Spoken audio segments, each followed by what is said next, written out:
he'd never heard of Paulo Freire. So this was very much a local model that, he'd kind of sought to develop without really having like an underlying philosophy that he'd inherited. It was something that he himself had just helped to promote initially. So a very local approach towards education. Another one is in Nepal, where there's an NGO that works with street children, which has its own kind of distinctive educational philosophy, as well as offering sports activities and accommodation for former street children. So, interesting NGO there. But education, but kind of homespun educational models were interesting in these locations. Turning now to the SDP sector, because our focus was on, our third, shall we say, research priority, or objective, was on the SDP sector in each location, and trying to promote and strengthen that sector. In all locations, the SDP sectors were kind of widely organized and integrated. So a bit fragmented. So, there were potential stakeholders that didn't know each other, that didn't really interact so much. So we organized events which brought together these different stakeholders in each of the locations, in all of the locations. So we tried to kind of promote interrelations through these networks, and also to promote kind of new networks and partnerships by hosting these events. And for example, I didn't go personally to East Timor. Martha and Aoife went to East Timor as part of the research team. And they were reporting that at the event, the network event, that the young people there were developing their own networks from that event. So, the event was allowing these new networks to develop in unexpected ways, new partnerships that could emerge between NGOs, young people, leading to future work and future programs. So we found that to be quite a positive aspect of the work that we were doing. I think another thing that we would highlight would be that we were really trying to promote young people's voice. So promoting the position of young people within the SDP sector was important for us. So making sure that young people were at these events was key, was important. And then a final issue here is for the sector broadly, and about scaling up activities. So the issue here about scaling up relates to, how do you go from a local program that does work, which is effective, how do you scale that work up to a national or an international level?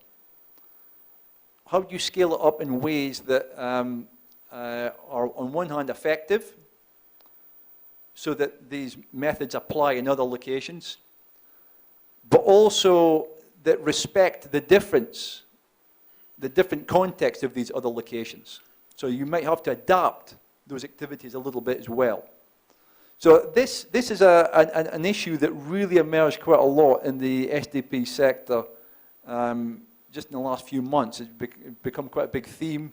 So there was quite a big conference hosted in the south of England on this issue of scaling up sport for development.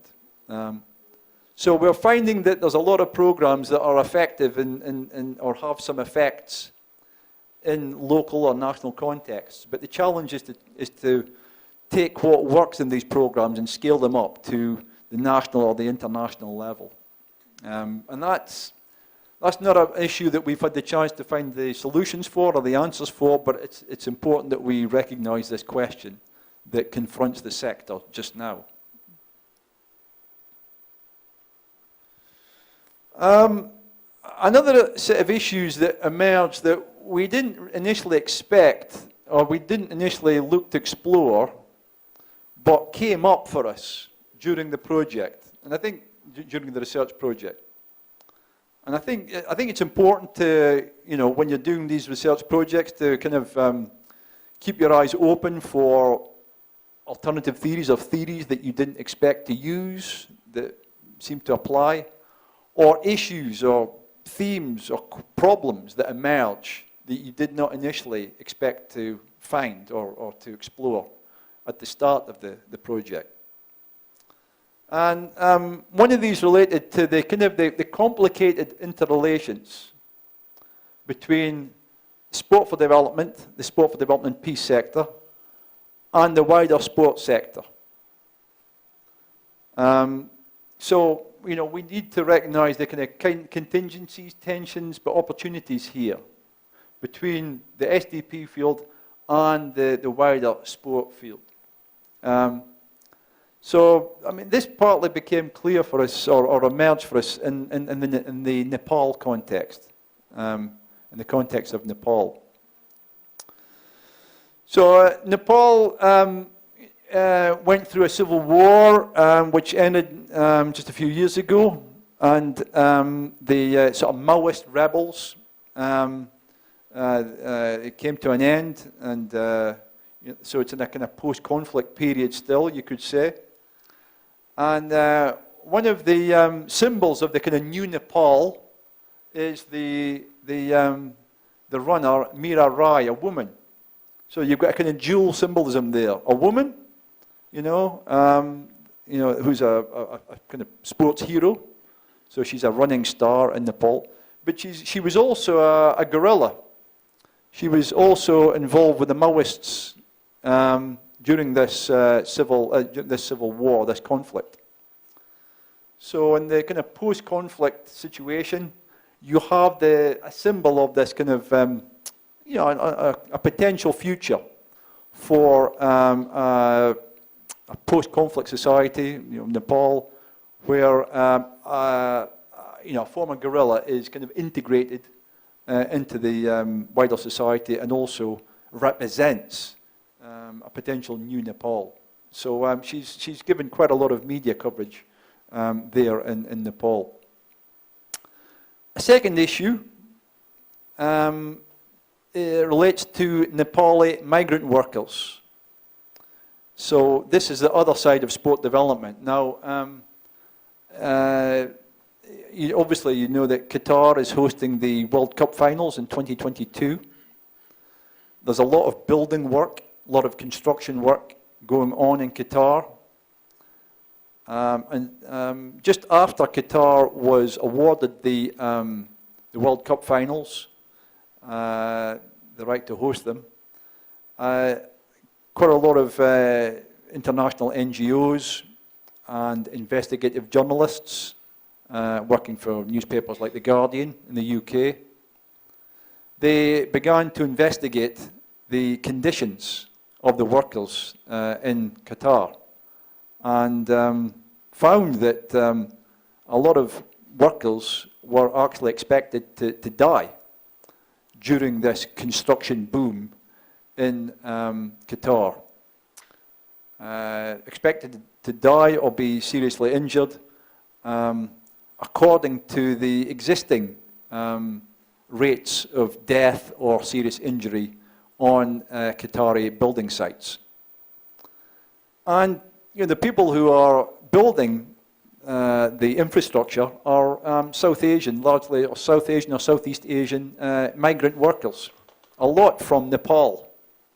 So The Guardian, Amnesty International, and others have highlighted how Nepali workers especially have suffered badly from the heat, especially in Qatar, and with industrial injuries and deaths. So this is the other side of sport development, where you've got environmental issues, of course, working in extreme heat, industrial conditions, the human rights, the labour rights of these workers, all big questions that relate to sport development, which need to be part of the conversation, need to be part of the analysis of how sport could potentially contribute to development. So some progressive forces, as I say, NGOs, campaign groups have highlighted the need for sports governing bodies and sports mega event hosts to secure the safe conditions for workers, especially migrant workers, when it comes to developing the infrastructure for these events. So, as I say, it highlights the kind of tensions that can exist between sport and development and how people experience development in different countries. And a third aspect that we found related to sports migration, you know, the difficult situation of sports migrants and migrant workers. So in East Timor, for example, I mean, there we are, Southeast Asia, quite a remote country, you know, a long way from Africa. But there were a group of African football players who were playing there. So, you know, it highlighted the issues here for us of some of the problems that arise around sports migration with salaries, protection of rights, and so forth of these migrant workers. So that's the sport and SDP sector. So just some insights that we drew from the project in relation to development. You know, broadly speaking, our findings would highlight the need for, or the importance of, participant-centered and holistic approaches to development. You know, development approaches that are not top-down, which sometimes they still are, but approaches that are sort of bottom-up, that you know, work from the grassroots, you know, what local people identify as their development needs, and to take it from there to develop a development infrastructure on the basis of those local perspectives and needs. And to focus on how young people especially experience development and want to experience it. The second aspect would be to, in relation to SDP programs, it makes an obvious point perhaps, but don't forget the sport. Don't forget the fun aspects. You know, the program is really, you know, probably 80% sport, fun, enjoyment, you know, cultural activities, and then the educational aspect is kind of laid on top of that, or, you know, through it, but it's not dominating the whole experience that young people have of the sports, of the SDP program. So the enjoyment fun aspect is crucial for you know, developing, for young people to be motivated to participate in the programs. As I say, the programs need to be community driven and respond to these local concerns. The issues of entrepreneurship, of social enterprise, they're not going to go away. They're going to be seen as perhaps the way ahead for the long term, or certainly medium term, in the development field, in much of the development field. So it's important to you know, work from there and to identify ways in which entrepreneurship or social enterprises fit with local needs, and also, of course, provide you know, equitable fair wages, and also a way in which people can develop personally and socially. And I think also for the NGO programs and for the development sector or SDP sector as a whole, it's a process. It's an iterative process. It's not a, you know, a static, you know, final answer that we're working towards. The key thing is to keep developing models, programs, implement them, get feedback on how they're experienced, to adjust the model or to adjust the program according to that feedback, and to keep trying to enhance and improve the work that goes on. So just three kind of concluding points around development. One would be to emphasise the importance of local customs, laws, beliefs in SDP and development studies. I mentioned earlier that East Timor approach towards protection of the environment that can be embedded in development philosophies. And sport for development programs can be one way in which that belief system is maintained and reproduced with young people. And there needs to be a dialogue, I think, between SDP, educational and environmental organisations. This would help to build the sector, and also it would help the sector to look beyond the NGOs, for example, inside the SDP sector. It would help them to get out, get beyond the bubble, get beyond the SDP space, and to work with a wider set of stakeholders, such as environmental groups, such as educational organisations, in order to be more effective, in order to improve the message, maybe in the SDP programs, but also to provide a better, more holistic set of interventions with young people. And also, I think comparative research, transnational research in nations of varying size and circumstance, I think, is also helpful. We feel that we've got a more advanced understanding of how SDP works and what goes on in the SDP context through this comparative study. A lot of SDP work or research, by necessity, is focused on single nations because, maybe PhD studies or maybe short research projects, have only the scope, have only the opportunity to focus on one country or one region. But these kind of transnational research programs, projects, I think, can also be beneficial and give us a stronger, more robust insight into how SDP works. And so, just to conclude, we would draw some conclusions here. Number one would be the importance of incorporating the role of sport, cultural activities, including sport, the arts and creativity in international development and SDP. Again, I mentioned the UNESCO sort of middle range or plans up until 2021. They've highlighted the need for innovative techniques, innovative development techniques for working with young people. And, cultural activities, the arts, are one, I think, innovative way in which that kind of work can take place. There is scope to use sport for development piece for environmental education and practice. So there can be a stronger interface of the SDP sector and environmental awareness and education.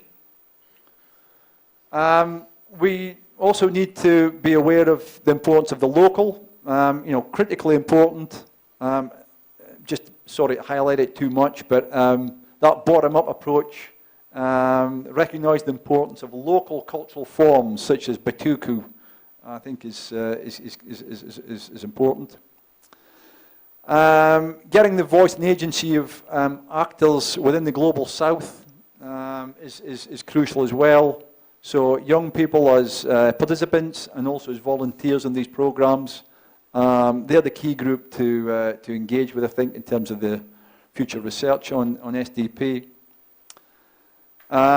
We also I think we need to reflect critically on what we mean by development.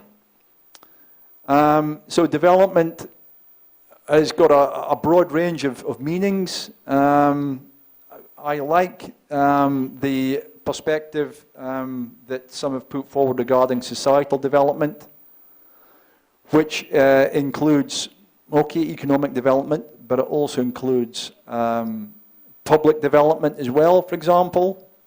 So promoting the development of public institutions that are transparent, free from corruption, and democratic as well. And also, we'd add that, promoting the democratic forms of development, which allow for citizen choices and future, wishes regarding development, allows for those citizen choices to be represented and implemented at national as well as international level.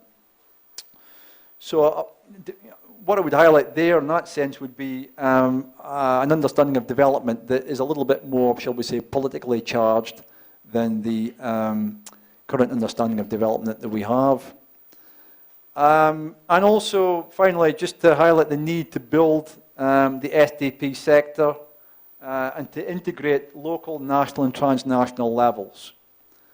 On another project that I've worked with, and some of my colleagues, for example, Simon Darnell, has highlighted the need for SDP to be well integrated horizontally between different organizations, as well as vertically between international, national and local organizations. So we need the SDP sector to do both. That's perhaps the way forward for the sector. So, okay, and so thank you for your attention. Been a pleasure to talk to you about this project. Thank you to Billy for the translation work there. With this peaceful image, I'm happy to take any questions or get your discussions. Ok, thank you very much, Richard. Nós ainda temos algum tempo para algumas perguntas, né? Então, eu vou pedir que, se as pessoas quiserem falar, usem o microfone e rapidamente se apresentem.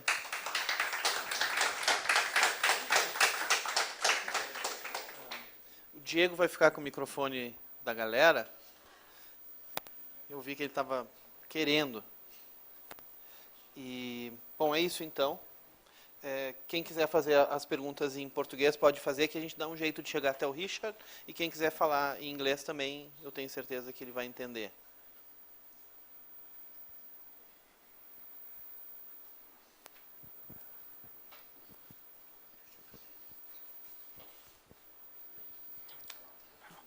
Hello, Richard. Thank you very much for the speech.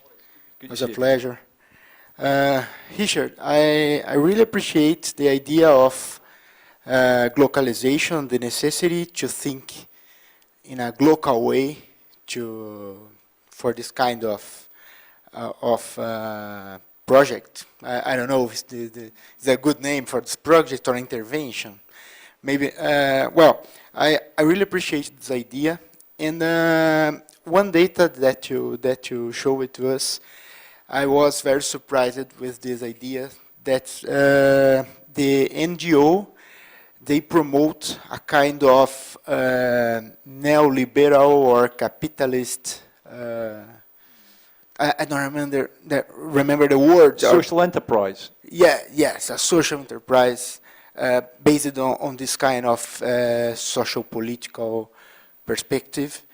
I was surprised with this because, especially here in South America or in Brazil, the NGO are criticized by other reasons, based on another social political or socio economical position. And please, I would like to ask you to talk a little bit more about this approach or neoliberal or capitalist approach of NGOs, and more than this, also talk a little bit more about the origin of resources for these NGOs that you studied. I don't know if it could have some relation about this. I don't know. Please, I would like to listen. Yeah. The funding, I'm sorry. Sure. The funding resources, yeah. I think for that one, this one. Yeah, okay. Please. Yeah, sure. Thank you. Thank you very much. It's maybe quite a long reply, so I'll forget what I'm going to... Sorry. So no, not a problem. Yeah, there are 2 or 3 kind of key points to it. One is definitely from the sustainability pressure that NGOs have. You know, how do you keep getting money in to keep yourself going? So social enterprise approach maybe offers one way there. I think also, you know, some NGO officials would say, well, it's being pragmatic as well, because it kind of it offers potentially people a type of a way into employment, where any kind of employment is potentially a good thing because of the high levels of unemployment and also the large informal economy, which is very precarious, you know, for local people. And also the people that come into these projects, these programs, are often very vulnerable. So it's a strategy for, you know, maybe trying to give them some kind of stability in terms of employment, consistent practices, but also a way to become a little bit more independent. So one example I mentioned was women who are victims of domestic violence in Nepal. Another example, again in Nepal, is street children who, you know, the NGO I visited that works with them. I mean, the children are like glue sniffing, and you know, they're really quite vulnerable, and you know, very, you know, just very basic, you know, survival, you know, on the streets of Pokhara, which is the city that I visited.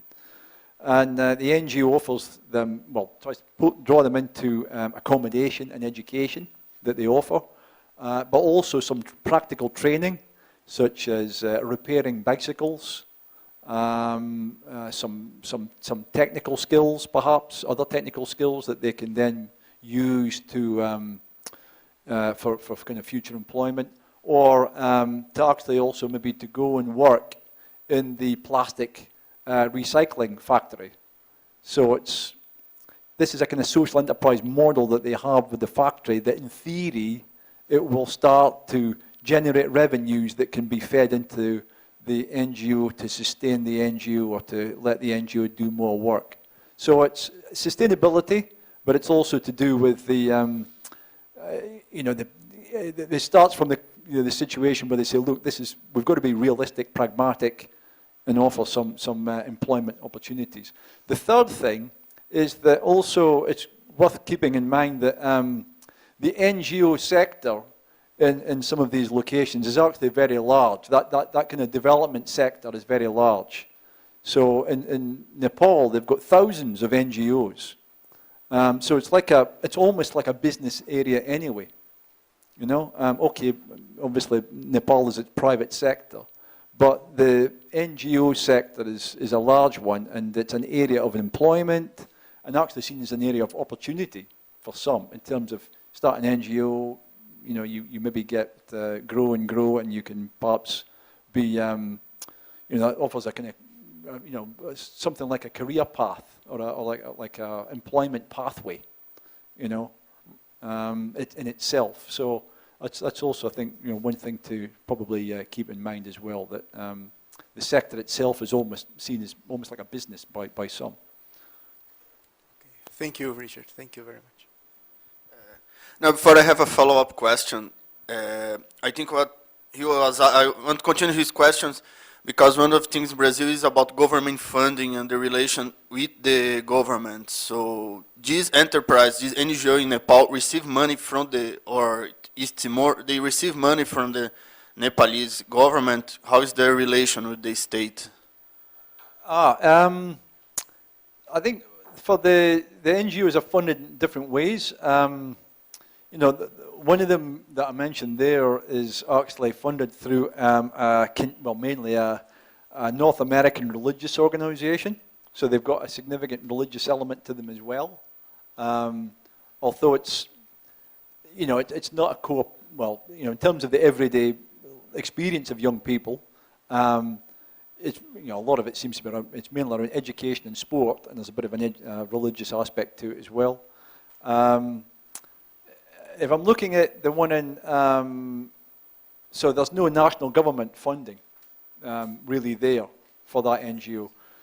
Cape Verde, it's the same. I mean, Delta Cultura, a lot of their funding, or they try to get funding through actually art sales, an art market in the Germany-Austria area. So it's an alternative way of getting some funding, as well as donations, of course. And you know, they'll go to perhaps some international NGOs to see if they can pick up funding, or there may be funding from international governmental organisations that offer some support for specific programs as well. I mean, that's a general funding possibility as well that some NGOs have. But so the connection with the national government is more around probably access to some resources, such as teachers, if they need the teachers, or you know, just some sports clubs that may have connections with the government that, you know, they can access. Or they've actually got some good football players, so they send maybe players off to try and participate in the national team, or under 21 national team if they can. So it varies quite a bit, but the national government doesn't play such a big financial role, really. Ok, thank you. Tinha mais alguém? Ainda temos tempo para mais uma ou duas perguntas, pessoal. Pronto. Hello, Professor. Hello. I'm Marinella. Yeah, nice to meet you. Nice to meet you. You said about the importance of scale up the programs and the challenge of doing that. Yeah. I want to know if there were any kind of relations with local governments in the three experiences, and if yes, how was that? I'm not mentioning just funding. I don't know if there were any kind of partnership with the local governments, not necessarily the national government. And if you think that to scale up, how to do that without government participation, if that is possible or not. Yes, yeah, good point. I think probably the international aspect's more important. You know, scaling up. I mean, you know, there's maybe with some of these NGOs, but I think also with other ones like you know, international ones like, I don't know, say Women Win, or there's some grassroots soccer which operates in Southern Africa, 2 or 3 countries, a few countries in Southern Africa. On their websites, they'll have information about how these programs work. You know, that, you know, they've engaged with certain young people, they're promoting an educational message. Here's afterwards, the young people report that they've learned something and they're going to change their behavior or think about changing behavior. So you see these programs or NGOs projecting their impacts, but the scale-up issues, how do you go from that local and national level to the international level, perhaps? And then, so probably the key role should be played by, or a key role can be played by international organizations like international NGOs or intergovernmental organizations to facilitate that scaling up. With the, you know, I suppose in the 3 countries we looked at, quite small scale, small nations, especially Cape Verde and East Timor. So I think, yeah, there is interaction between the NGOs and the local government or the national government because they're kind of small level. There's not so much an expectation of financial resources, but if the national government is trying to organize something or put something on, then the NGO will know the people. So there's social capital, there's connections. So the NGO officials will know the government officials, and then they'll be able to you know, participate in some of these activities that the government might try to organize. So for example, I'll give an example now. In Cape Verde, they're trying to organize at the moment a major conference. You know, actually, it's a very ambitious one. You know, I'm sure they'll do it. 300 or 400 delegates. The national government is promoting this or driving it, but they're working closely with Delta Cultura, the NGO. So I think that we've helped, actually our project has helped to highlight SDP or cultural interventions for the government, national government, and the importance of this. The government official came to our event in London that we put on at the end of our project, and I think that's helped to build the realization, and so we've got this event that's hopefully taking place in March. So there you've got that connection. There you've got a chance for scaling up to take place, where findings from local context can be presented to an international audience. But the key thing is the networking, I think, that follows afterwards. So that's a very long and kind of circuitous answer, but I think the point I would highlight would be the key role of international organizations to scale things up. Okay. But thank you. We can chat about it afterwards. Yeah. Okay. Thanks. Acho que a gente tem tempo para mais uma pergunta, se alguém ainda tiver. Eu posso fazer uma, Richard. I can. Às vezes dá aqui um problema. About funding, Yeah. you said earlier that one of the central organs for SDP, the SB sector, just closed their doors 1 or 2 years ago. Yeah, and now, what are the perspectives for funding for the projects and also for research? Yeah, on funding, I think the UN office, there's been different view. You know, the UN Office of Sport for Development and Peace was closed like last year, and there was a view among some in the SDP sector that the office wasn't that effective. On the other hand, my view would be that the office actually potentially at least could endorse projects and programs. So I think, you know, the UN, the head of that office was an advocate for the field generally, so could go and visit national governments and promote the sector and promote the work of NGOs. So I think that helped to promote the sector in certain nations. But then actually I think for my own situation, the first project I got funded on SDP, you know, I had the UN office's letter of support, and I think that definitely helped. I mean, when I got that letter through, I thought, right, you know, just that's a big help. I mean, turn that down, you know. You know, doing work that's got UN significance, I think, really helps. So I think it's been a bit of a loss. You know, I think more than maybe other people think. On the future of research in the area, I think ideally it would be nice to see more collaboration between researchers from different regions on projects, on programs. But that's my own kind of instinct anyway. You know, I mean, it would be fantastic to have a big program going that was focused on the 6 continents, you know, and that had that, you know, multilingual, multicultural, multidisciplinary dimension going, you know. That's big scale, but that would be an aspiration, I think, in a few years' time, just to keep scaling up those partnerships, like the NGOs should do, like we should do, maybe. Okay, thank you very much, Richard. So now we thank you for your keynote, and please. Thank you. Okay. At last, Thank you. shaking hands in Brazil. Yeah.